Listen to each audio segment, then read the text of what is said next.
Hey guys, my name is Mitch Lowe. I live on the Gold Coast and I'm a men's health coach. I run a coaching business called Unbreakable Man. And, I'm sitting here with John today after he reached out after listening to a few of the Unbreakable Man podcast episodes as well. The foundation of my business regards to helping men starts with just physical health. I think that's a very, very easy concept for people to get on board with. And, a lot of guys out there perhaps don't see some of the underlying issues mentally and emotionally that lead to some of the bad health situations they find themselves in. So they come in wanting to lose weight. And I think that's an easy sort of inroad into wanting to become a better man. That's simple. I would be better off if I was fitter and stronger.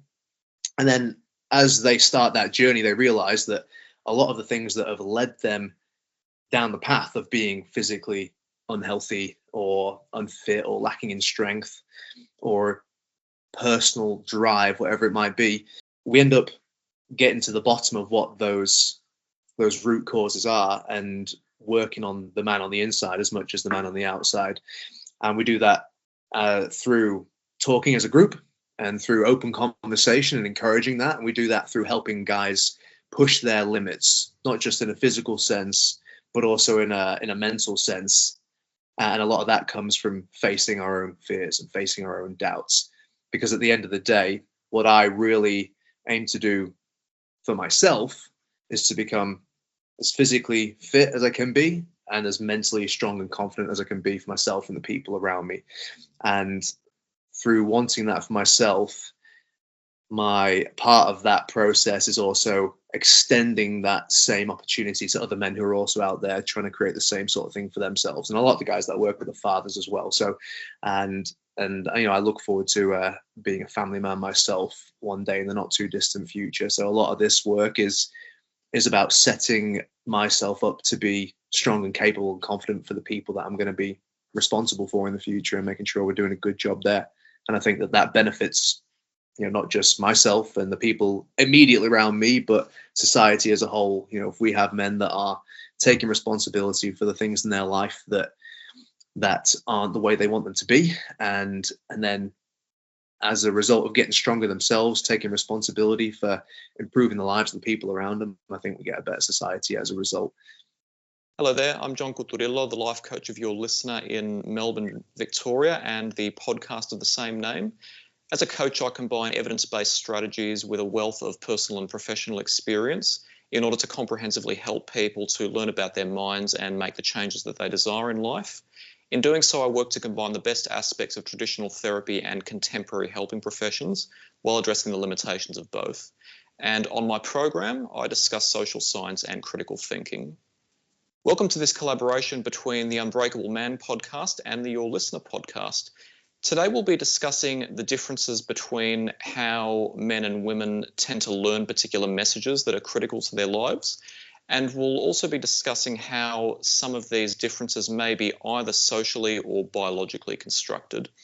As per usual, we'd advise you not to take anything that you hear on the internet as advice. If you do have concerns about how your own life is operating, please seek professional help, whether it be in the form of a medical professional or whether it be in the form of a more contemporary professional such as a coach or similar. And also keep in mind that we're not suggesting that any one particular worldview is the correct one or that you should immediately change how you live your life. These are discussions of perspectives for your education. Please take them as you will. Mitch, thank you very much for the opportunity to have this collaboration. It's a pleasure to be here today. Mitch, I know that there are a lot of podcasts and particular helping programs that are geared towards the various sexes and genders. I sometimes wonder what the difference is between the sexes and genders in terms of how they tend to learn and why it is that we tend to give different messages to men and women as such. What do you think it is that needs to be done specifically to help men that's different to how we might help women? First thing I want to say to everyone that is listening to this, so I exclusively coach men in my men's coaching group. Don't get me wrong, I have a few female clients, and a lot of what works for men and what works for women is very, very similar. And I think that there's a maybe, let's say, 30% of what we need to do might be a little bit different. and the vast majority of what I would teach my daughter versus my son would be very, very similar. So, I don't think that these strategies that I necessarily use to coach the men that I work with exclusively work for men. However, I think that on average, it might work better for the average guy. I think we're more alike than we are different. However, in those differences, there is also some important factors to take into account as well. A lot of what I would say I use to help encourage the men that I work with is going to be about helping them understand that whatever it is that's standing in their way currently, they absolutely have what they need within themselves to get through that version of themselves that they might need to tap into or realize to take this next step exists already, and they just need to be willing to find that person. And I don't necessarily think that that's different between men and women. I think some of the slight differences that I could make. I know, for example, when I'm training the boys, we'll train in the rain, and I don't think I could convince a group of ladies to want to do the same thing. But I also don't think that necessarily makes that much of a difference. I think perhaps the lads are a little bit more likely to want to get their hands dirty, and maybe one of the challenges that we might do on the weekend might get them a little bit muddier, a bit dirtier, maybe a little bit physically more taxing, a bit more challenging.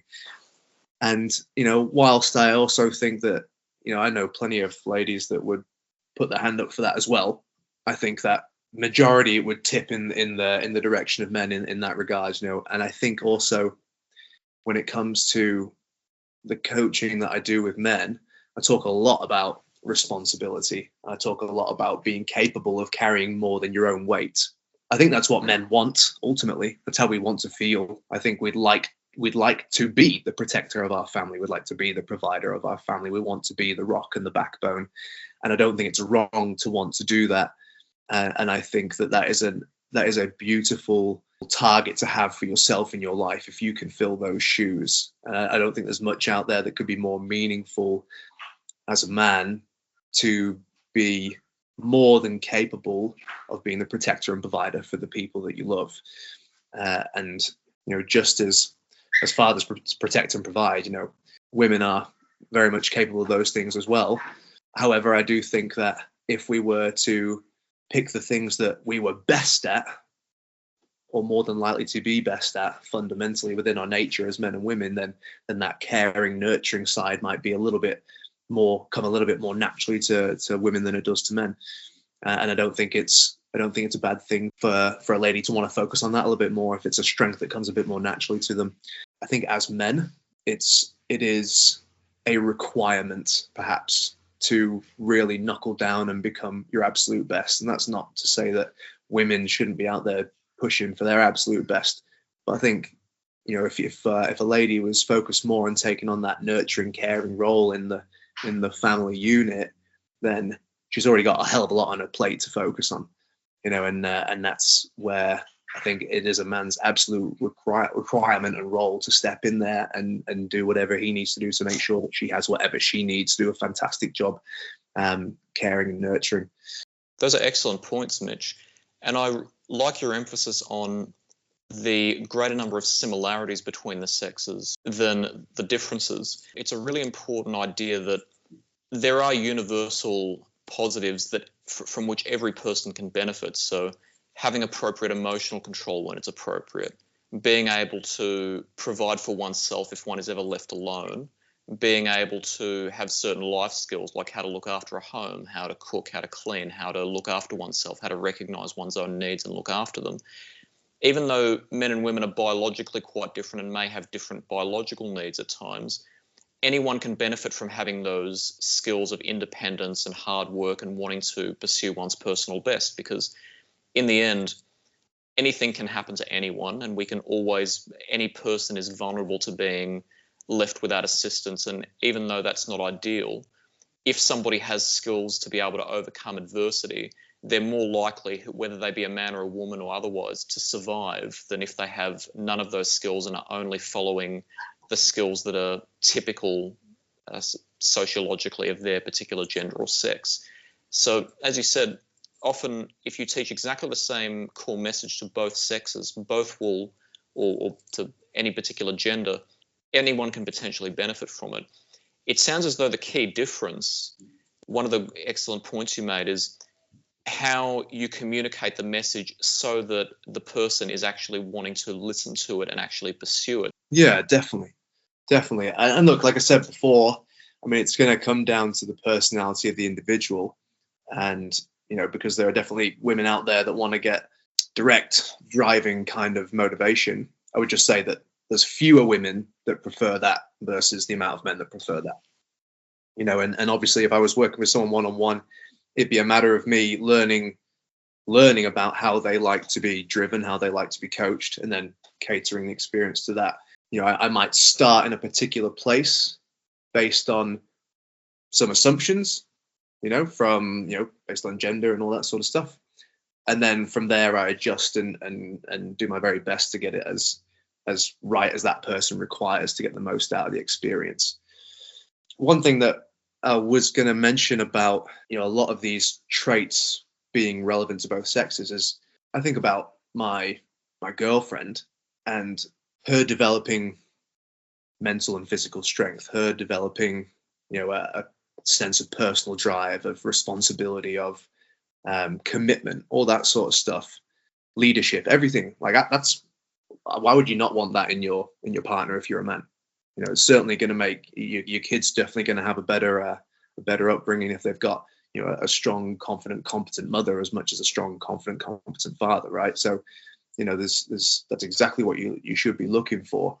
And I suppose a lot of it, what it comes down to is, if we were in a situation where she was struggling in one of those areas, I would feel terrible about myself if I wasn't able to make up for that and be there for her and be that strength for her if she needed it. That's one of the things that drives me to want to be better, is to make sure that I can fulfill that need if it is required. But, at the same time, I want her to be her absolute best as well. I see. That's relevant to your point that you made, that often what a man wants, whether it be socially learned or whether it be part of his biology that was ingrained in him from his evolutionary past, is that often a man wants to be able to protect, and that's often his sense of fulfillment, being able to provide for his loved ones and his family if he has a family. Perhaps that's one of the key differences that you mentioned that influences how you'd want to cater your message when coaching a man as opposed to coaching a woman. Yeah, absolutely, man. I think there's a lot of dudes out there today that are struggling mentally and perhaps feel like they've been, their purpose or their role has been kind of usurped, perhaps in the sense that we live in such a safe world, which is fantastic, which is amazing. That's exactly how we want it to be. And obviously women are so capable and able to do all the sorts of stuff that we do, so without the need for our protection and provision, where does it leave us? We sort of have to now figure out, okay, well, how can I still find that meaning and that purpose in my life to feel that way as a bloke, and to be able to continue to add value in the way that feels right to me as a man. And I suppose a lot of that comes from perhaps having to raise the standard even further, and needing to be a lot better in all areas than perhaps men needed to be 50, 60 years ago. So that raises a number of important issues for both sexes. One is the needs and demands that both have that are either felt within them or they believe are imposed on them by the world. And the other is where do the differences derive? So as you've said in your own program in the past, often the way that we interact with the world and what we believe to be safe and unsafe is based on our evolutionary past. So back when we were more primitive beings living in relatively simple environments, our survival was based on our ability to evade predators, land-based predators, being able to hunt, being able to gather, being able to feed our tribe. And now that we live in a relatively civilized, so to speak, society where we're more technologically advanced and socially advanced, we don't quite have as many of those threats, but the response to what we perceive as threats is still very much present in us. So we still have a sense of constantly seeking possible danger in the environment and trying to evade those those dangers. Now, as you said, in present day, we don't have quite as many of those demands, and we have advanced somewhat in how we believe men and women to function. So it used to be very much an assumption taken for granted that women couldn't do what men do, that they're not as physically strong, that they're not as capable in particular roles. The problem with a lot of evolutionary truths is often they're misused. So in the past, even in a civilized society, women were treated as though they were less important than men. For example, in certain histories, it took longer for women to be allowed to own property by law. It took longer for equal rights legislation to come into place so that women could go for the same roles. A lot of the facts of our evolutionary past were misused in ways that disadvantaged vulnerable groups, in this case women. But there may still be truth to evolution that can be still observed in our operation. So, for example, the average man is physically taller than the average woman, tends to have greater muscle mass, tends to have a bigger skeleton, tends to be able to lift more weight. In the past, that was absolutely essential. Nowadays, because we have machinery and various other amenities that allow us to live our lives with ease, that's less essential. But the fact that men still feel a need to have specific roles that were evolutionarily considered to be natural to them. So, for example, they feel the need to lead their family. They feel the need to be the stronger, the protector of the family. Even if they're not discriminatory in any way, they still feel the need to be strong and to be the guardian of the family. I wonder sometimes whether the fact that they feel they need that is what we need to cater to, not necessarily whether men or women are more or less capable. Maybe the message we should be sending is, if you feel that's your role, as long as you're being constructive and nurturing in some way and protecting those around you, if you feel that's your role, then there's no problem with pursuing that, as long as you're doing it in a way that's civilized, respectful, and responsible. 100%. And I think, some of the things that you just mentioned about how men want to fit in with society and within their own personal family as well.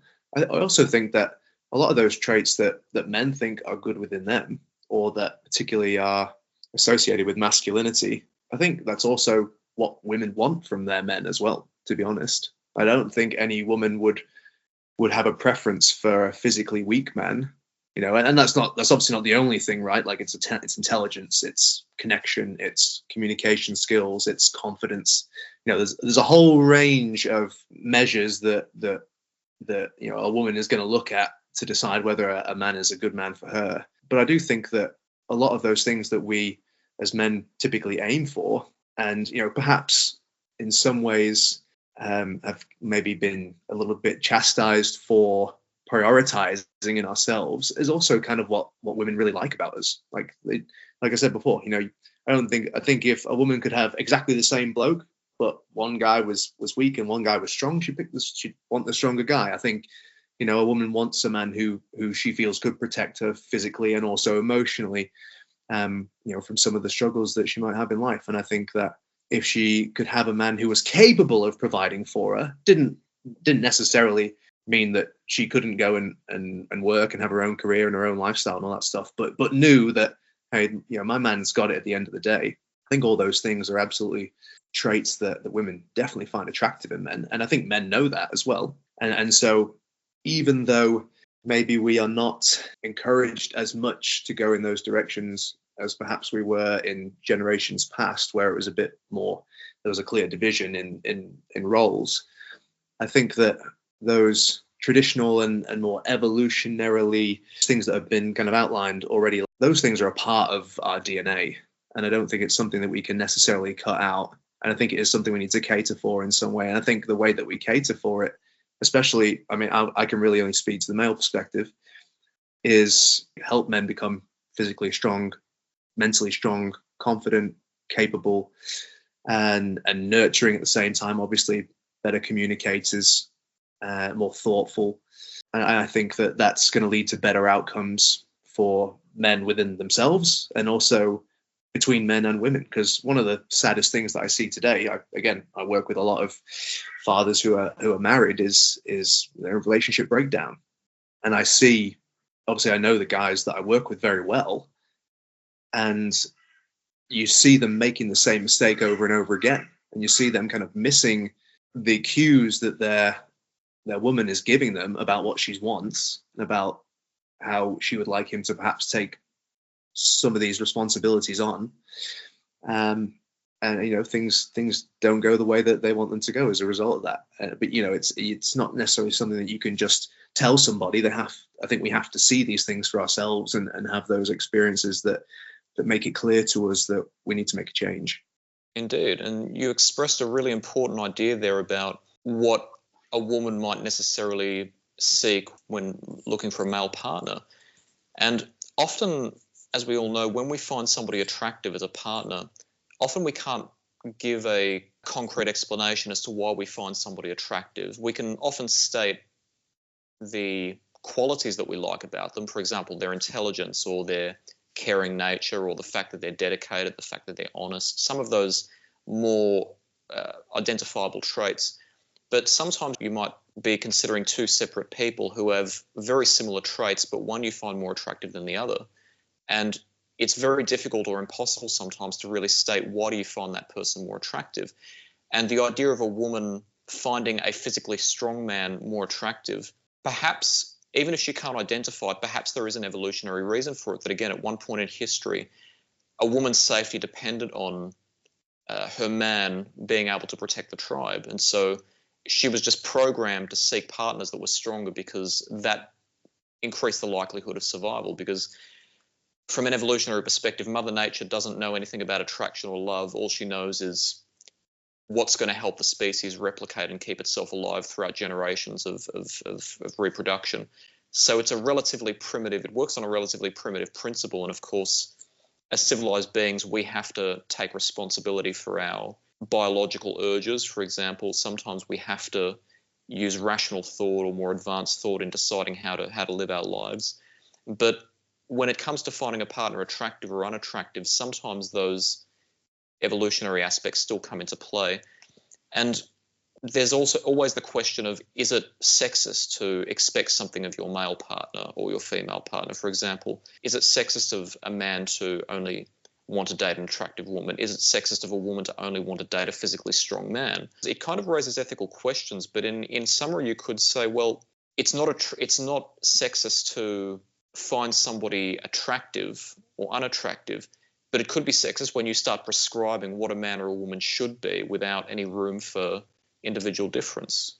Yeah, definitely. One thing that I tend to come back to in a lot of these conversations where the right answer isn't necessarily clear, or maybe there isn't really one right answer, is I always just think about, well, how do we get a good outcome, regardless of how we get to that outcome, of who pairs up with who in this particular situation. As long as we're getting to a place where people are improving themselves, people are healthy, people are, maintaining the attraction in their relationships, and they're raising a healthy, happy, confident, capable family, then, that's a great outcome. We might have our preconceived notions of how a man should be and how a woman should be and how a male-female partnership should be. But if the outcome's positive, then who cares really what the two parts of that union look like? Absolutely. If there's a goal that a couple or an individual wants to pursue, then there are often multiple ways to achieve that overall goal. And I think a good way to exemplify that idea of there sometimes being multiple valid ways to achieve an outcome and some of the utility of this is information and knowing the whys and the hows of our functioning is absolutely essential in being able to empower the individual. So if a man and a woman are in a relationship that is traditionally based, that is to say that the man tends to be the protector and the provider of the household and the woman tends to keep the home and look after the children and similar, whether that is inherently good or bad depends on the context of how it's actually run. So let's say, for example, that the man and the woman are both well informed about their own functioning. The man knows why a man tends to feel the way he does, that we had an evolutionary past in which we were expected to be protectors because nature made us that way and the survival of our species depended on it. And the fact that we're following that role doesn't mean that we think less of women, but that that's just our natural inclination. And that we know that we can choose our actions and that we are responsible for them. And the woman is the same, and she knows full well that in many ways she can do exactly what her husband does. It's just that she chooses to take that role because she feels inclined to, and she feels that's where her destiny and her strength is. She feels personal joy and fulfillment from it. If both parties are aware of that and they're entering into the relationship voluntarily, then regardless of whether it's traditional or not, it's still a functioning relationship. And granted, there are other essential elements present, they will have a functioning family. If both enter into it, though, because they're unaware of any other way to live their life, and perhaps the man doesn't know any better than to be a domineering, manipulative husband, and the woman knows no better than to be submissive, even if otherwise the situation is exactly the same, that's when it becomes bad. Because even if the man doesn't physically abuse his wife or doesn't do anything that is necessarily overtly destructive, and the woman doesn't feel that she's being harmed in any way, if that relationship is done by force and done by ignorance, and both parties are essentially flying blind, there's a lot of risk in that. Most of all, what could potentially evolve into domestic violence if the husband doesn't know what's happening within him and doesn't know, all right, I know this is just what my instincts are telling me, but I have a responsibility to tell my instincts what to do and to also choose my actions. Yeah, 100%. How could you honestly see yourself as the leader of your family if you were treating your partner like that? That's not leadership. Absolutely. And this is one of the misconceptions that people might have when they evaluate programs or educational material that's designed for both men and women. And they might suggest that those perpetuate gender stereotypes and oppression. Again, it depends on how it's used. As you said, if it's done the way you do it, in which the message is catered to a man or a woman to make it easily accessible for them, but the values you're teaching are constructive. And one of the values you're teaching men, undoubtedly, is to take responsibility for your actions and to be a responsible leader, meaning to be compassionate, to understand that we are human and that we need compassion, to understand emotions and to care about other people. Whether or not it's a man or a woman doing that, it's always going to be relevant, but it's clear that you're teaching men that it's just as important for them to do that, because, as you said, how can you be a leader if you're not caring about the people you lead? Yeah, I think being a leader in some ways is about being a servant. This is my opinion, and how I will see it when I start my family is it's my job at the end of the day to make sure that my wife and my kids have everything that they need to be as happy, healthy, and confident as possible. Is to make sure that they have that environment, that they and that environment doesn't just mean the house in which they live. It means the atmosphere that they grow up around, which means how me and their mother communicate, which means the smile on my face when I come home from work, and making sure that a lot of the whatever the stresses that I'm going through personally, I have a place that I deal with those stresses, and I work on them and address them. I don't want to bring that home and have that impact those people that I am wanting to create that kind of environment for. And in order for me to not do that, I need to make sure that I have a place where I can go, where I can have the conversation or do the physical activity that helps me burn off the steam. And in some ways, that's exactly what Unbreakable Man does for the guys that come down to the training sessions. It's they're physically fitter, they're mentally fitter because they get to hang out with their friends and they have that male bonding time throughout the week. And also, if they've had a crap day at work, then they get to come and blow off that steam with us. They can fucking yell whilst they're doing the training sessions if they need to, and just work all of that angst out, whatever it might be. And then when they go home to their kids, it's done, it's dealt with. Indeed. And the way you described that purpose and that goal is really important, Mitch, because a lot of people have expressed a concern that men in society are not are still being taught to suppress their emotions. But this is where we have to be discerning. There's a difference between suppressing your own emotions and learning to release them in ways that are healthy. So the methodology you're proposing is to teach men how to release them in ways that are healthy, so that instead of the emotions festering into something negative, they use them constructively, for example, as physical energy in their training. It sounds like that's in stark contrast to Boys Don't Cry, which is the attitude that would have been a mainstream attitude at some time in Western history and probably still is in some parts of the world. But it sounds like it's in stark contrast to it.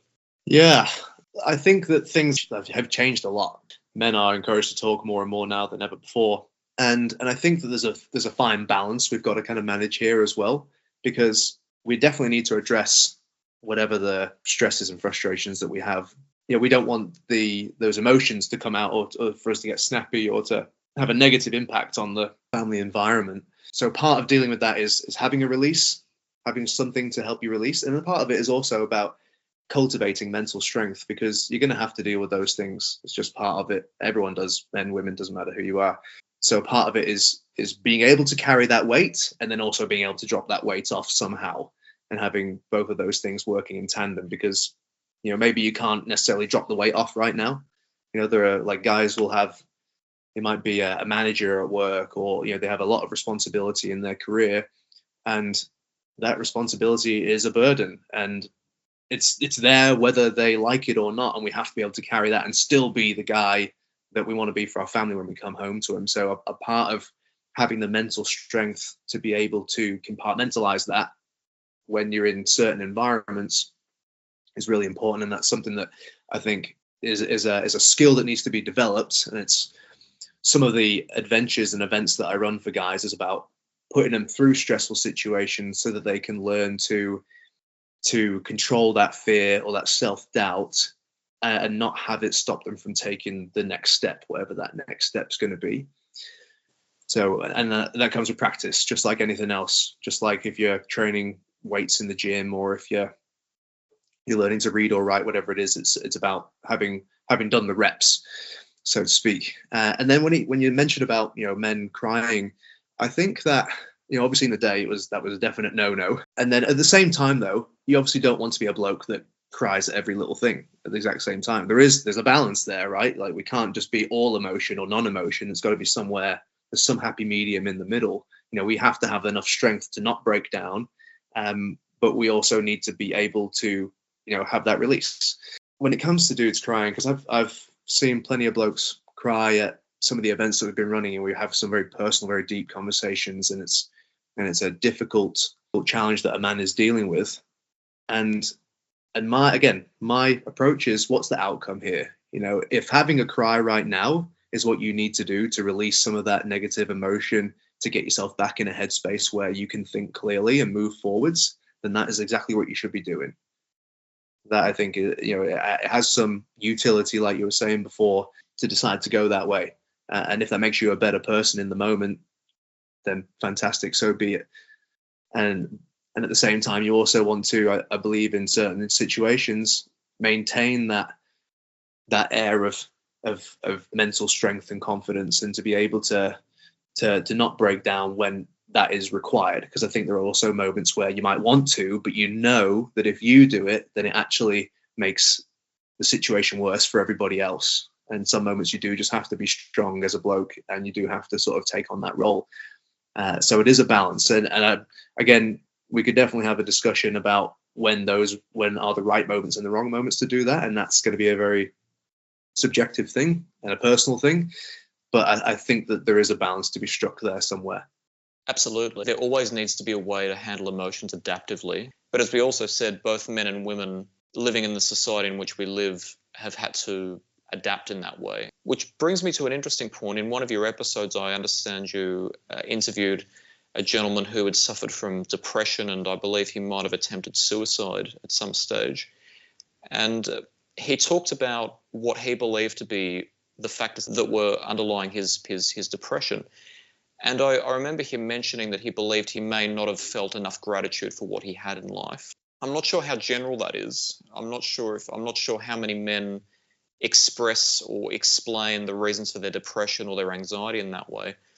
But I'm wondering if that's a distinctly different way to explain that condition to how a woman might explain it. Because nowadays in the mental health space, we talk about mental illness as having multiple potential causes, and many of them aren't conscious and aren't deliberate. So commonly nowadays, a person who has depression, we would often explain those emotions that are arising within them are not deliberately put there and are not the result of any conscious choice. And the way that they choose to respond to those emotions by avoiding situations that agitate them is just an evolutionary response to avoiding bad emotions. Because when we feel emotions that make us uncomfortable, then the evolutionary response is to want to avoid them, because bad feelings don't make evolutionary sense to us. We want to avoid what makes us feel bad. And we explained it to say, well, a person who feels bad emotions can only choose behaviors based on what's going to allow them to survive. So if avoiding the emotions is going to allow them to survive, then we can understand exactly why they do that. I'm wondering if a woman would explain her depression differently, though, as if maybe she would explain it as if to say, I was having those feelings and I didn't know how to deal with them, versus a man saying, I just don't believe that I was showing enough gratitude. Because I don't know this gentleman personally. In my opinion, it's possible that he actually did have gratitude, and maybe that was the best way for him to explain it. Because a lot of people who are depressed do indeed have a lot of gratitude and can't help the way they feel. So I don't know what his personal circumstances were, but I'm wondering if that's an example of how men tend to explain their feelings differently to women. Fascinating. So I think the bloke you're talking about is a guy called Jason. And I've been coaching Jason now for 3 years. It will be 3 years this year. Perhaps why he explained it like that on the podcast is because that's one of the things we work on. And it's probably one of the things that just really clicked with him over the last 3 years of his coaching. We do an exercise called the circle of gratitude at the end of every single session that we do with our training. And all it is we sit around, we do our stretching at the end of the session, and we go around the group and everyone says at least one thing they're grateful for. And the reason why I find that so important is because oftentimes when something's going wrong in our life, objectively, that thing that's going wrong might only constitute about 10% of the total things that are happening inside of our life. And the other 90% is actually good or right as we want it to be. But we focus 100% of our attention on 10% of what's going on, and that 10% now begins to feel like 100%. With the habit of thinking about what's going well in those moments, or just having that trigger to go, okay, wait a second, let me just get perspective on what's really happening in my life right now. And then you take that step back and you realize that that thing that's going wrong is actually only a small fraction of the whole. Yeah, I think it just brings you back down to earth again and just reminds you that, hey, things aren't nowhere near as bad as you might feel like they are right now. And there's a lot of good stuff going on for you, and it's just this one thing that's not working out. And now when you have, I believe, when you have that feeling, that new perspective, then you're in a better headspace to deal with the 10% that's really bothering you. I would hope that would be a useful skill and habit for anyone to cultivate. I don't really know what would be different in terms of what's going through a woman's mind if she's feeling depressed versus a man. My personal view on a lot of depression, based on having a lot of conversations with a lot of different guys who told me they have depression or feel depressed, is that whilst there's definitely a chemical element to it, I think a lot of it, from my experience, is situational. Like I hear about what they're going through and I go, that sounds depressing. That sounds like a depressing situation to be in. No wonder you feel this way, and then I might hear about, their upbringing and some of the stuff they've been through as a kid that's led them to some of the decisions that they've made, that's led them to where they are today. And you go, well, that's a recipe for feeling depressed. I think, based on what you told me, I think that a lot of how I aim to help the guys that I work with who talk to me about feeling depressed is, okay, well, we need to work on improving the situations that are leading you to feel this way about yourself and about your life. And maybe there is a chemical element to it in your brain where you need a little bit of medication to help balance things out, or at least help you sort of find a happy medium where you now have enough focus and energy to start to take those steps. I do think a lot of it is how that person's life looks and how they feel about themselves as a result of all the stuff that they've been through up until that point, and how that's led to them making some decisions that have put them in the situation that they're in today. And obviously, I can have a chat with a guy who's 40 and you can see the problem started when he was 5.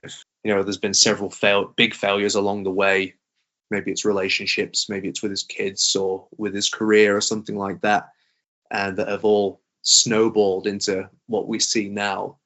And unraveling all of that is just an absolute mountain of work. It's a beast that you've got to try and battle. And what I've noticed too is that the people who have the most of those kinds of struggles are also the people who are inevitably least equipped to deal with them. I consider myself a pretty mentally strong person. And if something really horrible happened to me, then I feel like I would be better equipped to deal with that horrible situation than perhaps someone who did grow up with a lack of confidence or didn't have the support that I've had growing up and all that sort of stuff. So it's a shame when you see that, and it tends to be that way. So that situational element is true across the sexes to at least some degree. And, I tend to always want to start there, or at least have that be a major part of getting that person out of that place in their life. Indeed. So we do know that thoughts, feelings, our actions or behavior, biology, how our body works, our neurochemical workings, and the situation in which we find ourselves and the choices we make, they all influence each other. And so you're right that when somebody has one vulnerability, it can potentially influence the other aspects of their functioning that could then lead to certain choices being made, and then the feedback they receive from those choices influences the other aspects. So depression and anxiety and mood-related mental illnesses and the symptoms of, and then mood-related symptoms of various illnesses can be self-perpetuating. The theory on how the mind works that's relevant to what you've said is by getting your clients to focus on something for which they're grateful, they're actually using focus and attention, which are actually limited mental resources, we assume in psychology, to essentially fill their minds with something that's going to contextualize their situation. And so using that focus to devote their thinking to just the positive aspects of their life instead of just the negatives, it's going to decrease the likelihood that their mind is going to have a negative bias. Because again, from an evolutionary perspective, if there is a problem in your life, then the logic from an evolutionary perspective is to try and solve it. In order to solve it, you have to think about it. The problem is the mind can run away with itself and think too much about it. And of course, because thoughts influence feelings and everything influences everything, the more you think about something, the worse you feel about it. Yeah. If it's a negative emotion. So you're right that there is definitely a need to, we call it priming essentially in psychology, to prime the mind to activate what is positive to balance out the negatives. Yeah, there are also problems that can't be solved as well. Yeah. So continuing to think about that problem is futile effort. And for both men and women, depression can be quite similar in that respect, in the self-perpetuating nature and the reciprocal nature of the different elements that influence each other. I'm not sure if this is universal, but people across situations do tend to describe and explain depression differently. For example, in some cultures, people tend to express what they call depression as a series of physical symptoms rather than as psychological symptoms like we do in the West. But I would intuit that perhaps men and women might conceptualize their depression differently based on what they feel the demands are. So a man might feel depressed, and then it might get worse when he realizes, I'm a man, I'm not supposed to feel emotions.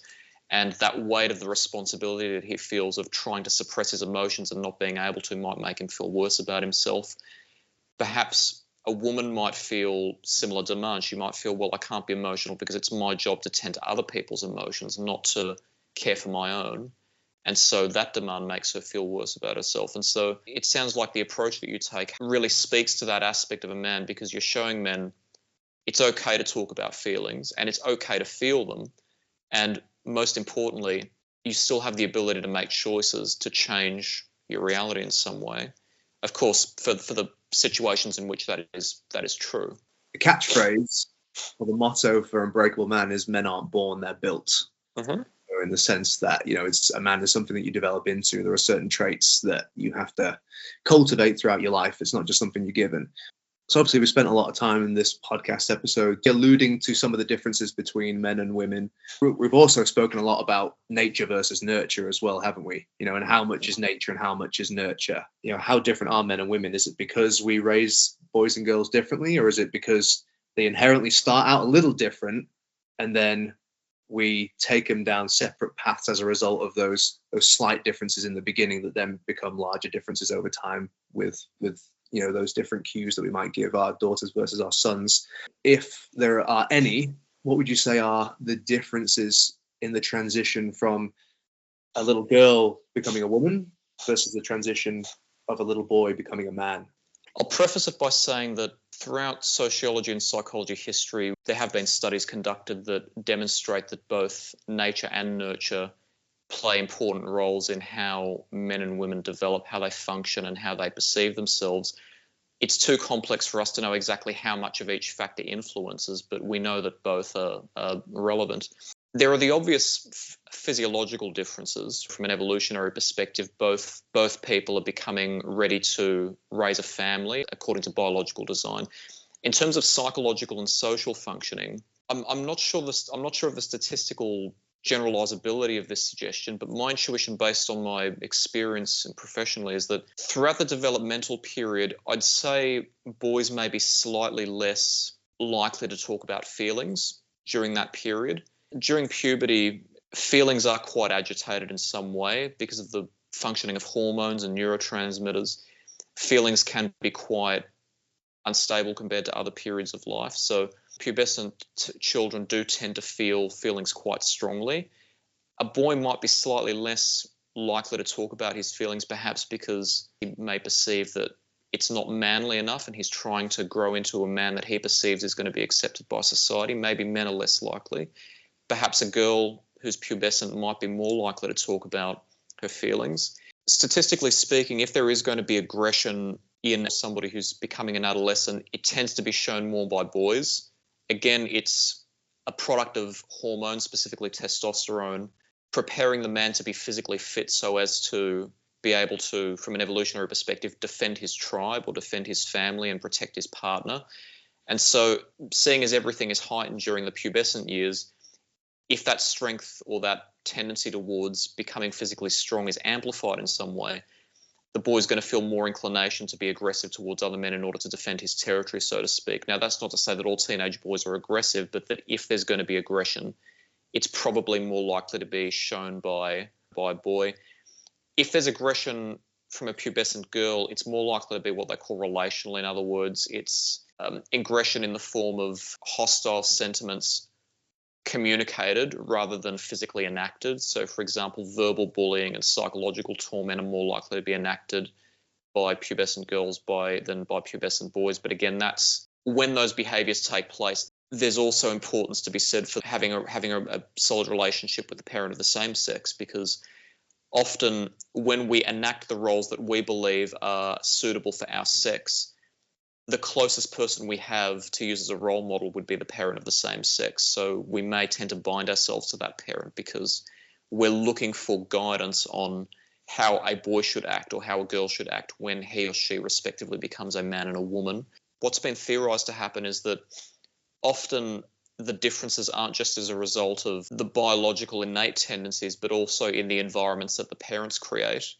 So we are all in some way conditioned to believe that a man or a woman is meant to fulfill a specific role, or, that said, our specific children with their specific traits are meant to fulfill a specific role. Some people know about it and they're able to make choices consciously based on the fact that they know that societal teaching exists and they're able to account for it when they make their decisions. Some people are completely unaware of it. Some people might be in between. But what sometimes happens is a parent might create an environment that they believe is going to allow their child to be the best that they can be given their sex or their traits. And then the child responds to that environment by becoming the person their parent has essentially set them up for. If a parent, if a father believes that men are meant to be strong, the Christmas gift he might get his son is a set of weights. His son, seeing this as a gift from his father, might immediately learn that men are meant to be strong, and he immediately starts weightlifting. The boy becomes a stereotypical man because those are the teachings that his father has given him, and that's what he's responded to. And then it perpetuates itself. Now, whether that's bad or good is a different discussion. This is just a description of how the mind tends to learn from the environment. So obviously, this is kind of a delicate topic. No one wants to be pigeonholed into a specific role based on their group identity, because there's the dark side of that is that people end up being controlled based on what other people think they should be. There's a balance somewhere in the middle, because if I have a little girl and I have a little boy, I have to raise them somehow. I don't know much about their personalities because they're brand new. I'm only going to learn more about their personalities as they grow up. And so we have to start somewhere. And I think that when we look around and we see what works generally most of the time, that's our best bet, given the fact that we don't know anything about this brand new little pair of humans. The tricky thing about giving advice is that the advice is always going to be a generalization, but without having all the context of someone's specific situation, you can never give anything better than that. And if the best that you or I could do is give someone something that's going to work 80% of the time, well, that's pretty good. Obviously, to not have good advice 20% of the time, still going to have an impact. But if 80% is the best we can do, then we're just trying our best. So I think that it makes sense to start by raising your kid with what you know and what you think appears to work for most of humanity based on their gender, their sex. And as they grow up and you'll start to learn more about them as they start to reveal themselves to be whoever they are, that could be adjusted from there. I think about how I would raise my kids, and I don't care whether they're a girl or a boy. They're both going to learn how to be physically fit and strong.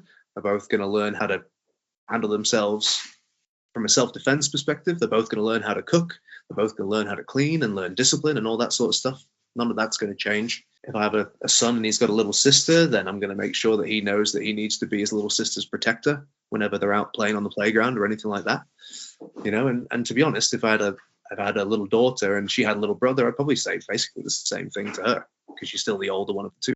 Indeed, Mitch, you're right that when you bring a child into the world, you face a challenge of being able to receive advice based on what's worked for other people and the society as a whole, but not knowing anything specifically about this person's personality because it hasn't developed yet, and you don't have any precedent about your own child because they've only just entered the world. They can't yet express their individuality to the same extent that somebody who's a teenager or an adult could.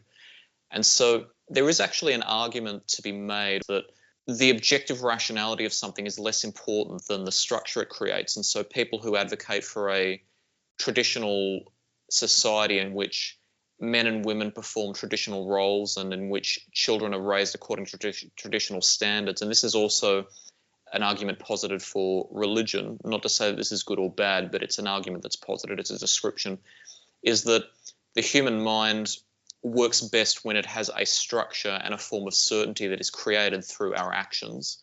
And so if we create a sense of certainty by raising our children according to certain standards, as long as we do it responsibly and the children grow up healthy and happy, the fact that it's not necessarily objectively the only way to do it is less important than the fact that it's created a sense of security by that sense of certainty. Now, there's validity in that argument. There are caveats to it, that being if somebody doesn't feel they fit in, then it can create a lot of conflict, and this is where it has to be handled responsibly. Traditionally, society didn't handle people who didn't fit in responsibly and tended to abuse them. Now we're getting better and we don't do that as often. We're still on the journey to it, but we're at least getting better. But that's one of the challenges of being human, that our mind, as powerful as it is, tends to work best when there's certainty and security created by structure. That's probably the best argument for tradition and for structure in society and particular structures. That's not to say that they don't have caveats and that they can't also be misused, but from a purely descriptive standpoint, that's what I believe is the best way to explain what the utility is. Yeah, 100%. And what you were mentioning before about human beings feeling better with a sense of structure in their lives, and that's definitely true. And I think that, whilst we might throw a lot of shade at traditionalism and some of the things that's brought us, it's also the reason why we're here today. I don't know if the human race would have made it to where we are today if we didn't have those sorts of structures in place, if we didn't have those survival mechanisms in place, if we didn't have those roles in place. It seemed that it was a function of survival and just making sure that we could get through to the next day and create more human beings. To throw all that away, I think is a mistake. I think it's a big mistake. I think we take it into account, but how can we improve upon that? And I'm going to say it again, it's balance, right?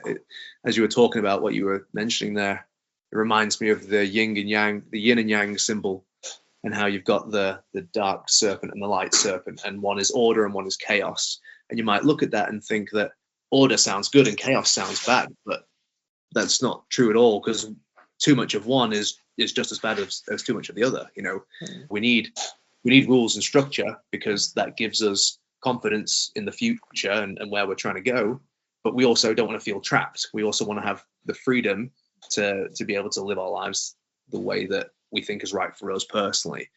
So it's a constant juggling act between those two things. And where you want to be on that line between order and chaos might be different for the individual, and perhaps even for the time. However, I think that we're constantly sort of swinging back and forth between those two things, and every now and again we get it spot on, and then the pendulum swings a little bit too far the opposite direction. But inevitably we end up curbing that and bringing it back into the center again before it goes too far the other way. So there's no point in trying to think about that at like in a societal level. If you can just within yourself organize yourself as best as you think is possible, and try to be good for the people around you, then that's probably about all you can expect of yourself, to be honest. And I wouldn't put any more pressure on oneself than that. Indeed, we can't exercise control over other people, but we do have a significant amount of control within ourselves over what we can do and taking responsibility for being the best we can be. Well, Mitch, this has been a great discussion. Thank you for the opportunity to talk about these topics with you. You're welcome. Thank you very much, John. I appreciate the opportunity you're on myself as well, mate, to be here with you today. It's been pretty cool. It's my pleasure. To our audience, thank you for joining us today. As per usual, if you do have concerns about your life, please seek professional help, whether it be in the form of a coach or otherwise. And we want to hear from you. If you have particular topics that you would like to see discussed, or if you feel you can contribute in some way, we're always happy to hear from our audience. So thanks for joining us. And in the meantime, take care. See you guys.